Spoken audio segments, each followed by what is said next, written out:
Joining us now to review some of the headlines of today's newspapers from around the world is Arise News analyst Emmanuel Efeni.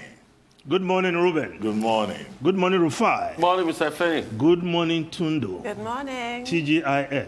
Yes, sir. Thank God it's Friday.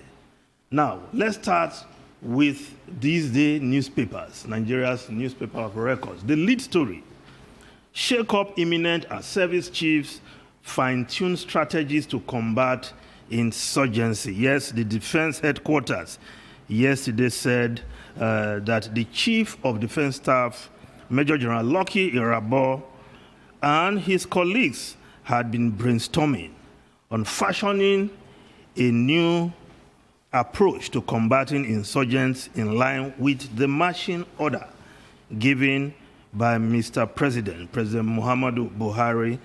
And of course, the part of the new approach includes carrying out a major shake-up in the military, which will entail personnel, operational, and logistics changes. So, a couple of days ago, the Chief of Air Staff also reiterated that things are going to be changed in the way they approach the war against insurgency. So much talk. Before long, we hope we'll see the results by way of dismantling and crushing the insurgents for good. Now, if we go to the Vanguard newspaper, the lead story: NSAS, federal government, police, Lagos state government warn against fresh protests. One security agents ready for any eventuality. Don't cause trouble, Lagos state government warns protesters. No protest will hold at Lekki tomorrow, Lagos CP vows. No going back, organizers declare. Reconsider on protest, LCC begs protesters. We are yet to unfreeze NSAS campaigners' bank account. Malami. Well, the story about the NSAS protests returning to the Lekki toll gate is something that, of course, is giving those in government concern, because there are two sides to it, for and against the reopening of the Lekki toll gate. Will the organizers of both protests heed government's warning or go ahead and exercise what they consider as their fundamental rights under a democratic arrangement to protest peacefully? We'll see how that turns out. Now, the Nigerian Tribune, the lead story: banditry, governors agree to end open grazing. Climate change forcing herdsmen into Nigeria, migration down south, Ganduje. Autumn rise, Buhari says push for justice, equity, not fight against Fulani. 4,000 headers from south have arrived in Kaduna. Suspected headers killed 2 in Ogun. Invasion of my home by headers. Police lied, Shoyinka says. Insecurity, we are completely unsafe. Afenifere, but you cannot miss the second lead, which looks like the most prominent story on the front page of the Nigerian Tribune. Jakonde dies at 91. For burial today, Buhari, Obasanjo, governors, Awolowo, family, Afenifere, Tinubu, Atiku, Oshoba, Newspapers Proprietors Association of Nigeria, IPI, International Press Institute, others pay tribute. Yes, LKJ, as is popularly called, renowned journalist, committed Awoist, man of integrity, former governor of Lagos State, the first civilian executive governor of Lagos State, passed away yesterday. And tributes have been pouring. Ruben, you have poured yours. I'm sure you are not done yet. But all I can say for now, Jakonde was a great man, a governor who transformed Lagos. What he did in 4 years and 3 months some have not been able to do, even in 20 years of democracy in Lagos State. He built schools.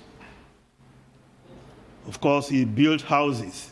He never named those complexes after himself, but the people in appreciation called those complexes Jakonde Estate. All over Lagos, Iba, Akesan, you have one opposite the ShopRite on the second ShopRite on Lekki Expressway.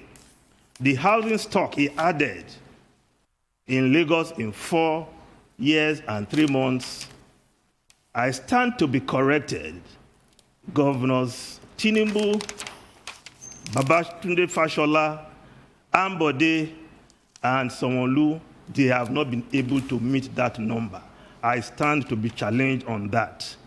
It would have solved the problem of transportation in Lagos if the military junta of Muhammadu Buhari, Ibrahim Babangida, and Sani Abacha did not abort democracy in 1983, because he had already signed a contract with a French firm for underground metro line, something more sophisticated than the government of Lagos State is doing today. That contract was cancelled by the military boys in one of those their brainwaves without even thinking. And that French company went on to sue Nigeria for breach of contract, and Nigeria had to pay compensation. So much for military boys and their brainwave. But Jakonde remains a great man. Of course, his contribution to journalism. He started working in daily service, moved to Tribune in 1953, rose to become editor-in-chief, left in 1975, founded the John West Publishing Company, publishers of daily news that also groomed several journalists. That was where a certain Bobson Omofaye, award-winning business reporter, started his career as a business reporter. I think I move on. Great one. I mean, great one. You said that. It was a colossus of a man, a towering figure. What else can we say? May God continue to rest his soul. And you know, you talked about the rail line project, very symbolic. You know, France had just started the metro in the 80s. And as at 83, he was already thinking of the same metro for Nigeria, just 3 years after France opened the French, you know, metro, the speed train. I'm not talking about taking action, houses demolished, the path created. Yeah. France just started their speed train metro, you know, 80. He said, you know, we're going to do a metro in 83. That's the kind of thinking he brought to. And that company you were talking about was Astro. Astro, yeah. We had to pay compensation for breach of contract. But if we look at the Guardian newspaper, Wole Soyinka decries cattle imperialism, confirms attack. Well, I listened to Wole Soyinka yesterday. He was not attacked. He tried to clarify that. Cattle strayed into his property. His groundsmen had to escort the cattle out of his premises, and he was driving out. He joined them in escorting the cattle out. But what followed later, when the police were invited, was more or less like drama. In fact, if we were to write that story, if I were to cast the headline, I would call it the dramatization of Heda's problem on Wole Soyinka's property. But I think Wole Soyinka told his story very clearly yesterday on Arise, Newsday, and elsewhere. Now, if we just move to the foreign newspapers quickly, in the UK, yes, in the UK, let's look at the Independent newspaper. The Independent newspaper first. The arthritis drug that prevents COVID deaths. Hancock, that's Matt Hancock, the health secretary, makes treatment widely available for NHS. Yes, a drug used to treat rheumatoid arthritis can cut the number of COVID deaths and speed up recovery, according to a new research. The drug is called tocilizumab and saves lives of 1 in 25 and makes it absolutely unnecessary for patients in intensive care not to need ventilation. I'm sure we'll check that out here in Nigeria also. Now, the New York Times, Democrats paint Trump as danger in years to come, appeals to the court of public opinion. Emotional, most Republicans seem unswayed.